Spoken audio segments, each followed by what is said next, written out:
What is the message that you're sending diplomats when you go on this tour?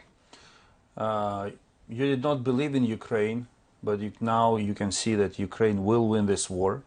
Stand by us and share the victory with us for the sake of the world, because this is not only Russia's war against Ukraine.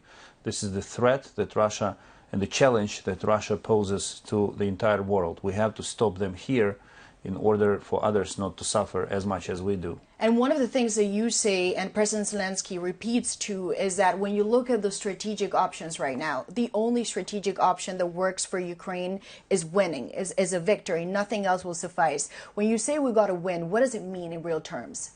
Well, you have to understand that this is the war for our existence, because President Putin does not recognize our identity. He does not recognize the right of Ukrainian state to exist.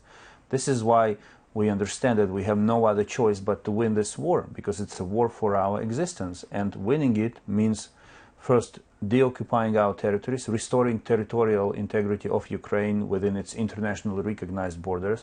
We have no intention to capture anyone's piece of land, even an inch of it. But we want everything that belongs to us to be ours.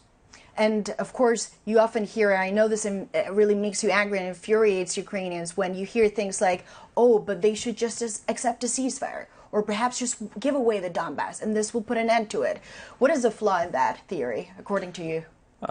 One of the reasons why this war is happening is because since 2014, some Western countries... What countries? You say some Western countries. Which one? You mean Germany? Germany, France, to some extent the United States and other European countries. They were always pursuing the policy of half measures towards Russia. Because they're scared of Putin? Well, you know, every country is special. Every country has its own reasons to pursue one policy or another. But one of the reasons why this war is happening, it's because everyone was always telling us, Ukraine, you have to concede on this to pacify Putin. You have to concede on that to prevent the war from happening. Now, this war happened. It means only one thing, that this entire policy, Ukraine has to concede on something, failed. It doesn't work this way. So instead of asking what Ukraine should do for a ceasefire, for the end of the war, the question should be addressed to Russia, what Russia should do. And I would like to commend now both Germany, France, the United States for really changing their perspective on this. We still have some discussions, but in principle, they clearly understand that this is a black and white situation, and it's Russia who bears full responsibility for what is happening. And Mr. Kuleba, you mentioned the French, and I have to ask you about this, because over the past 48 hours, there's been a huge debate as to whether or not Emmanuel Macron perhaps suggested to Mr. Zelensky that he should give away some land in order to get a peace deal. Then, of course, the French denied this. What's going on here? Has anyone ever told you, and when I say anyone, of course, I mean global leaders, just give away Crimea, give away something in the East? Have you been pressured to do that? I was not present in the conversation that my president referred to, in the conversation with President Macron, so I cannot comment on this. But before 2014, before 24th of February this year, when the war started, yes, there was some. They were not pushing, but they were kind of exploring the option of what could be the solution. What could Ukraine abandon in order to make a deal with Russia?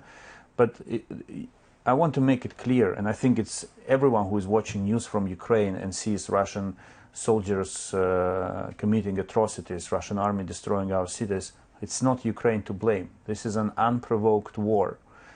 Neither Ukraine, nor Europe, nor NATO, nor the United States provoked Putin to do what he is doing. And therefore, he must bear full responsibility for that. And, looking for face-saving options for Putin is a simply false approach.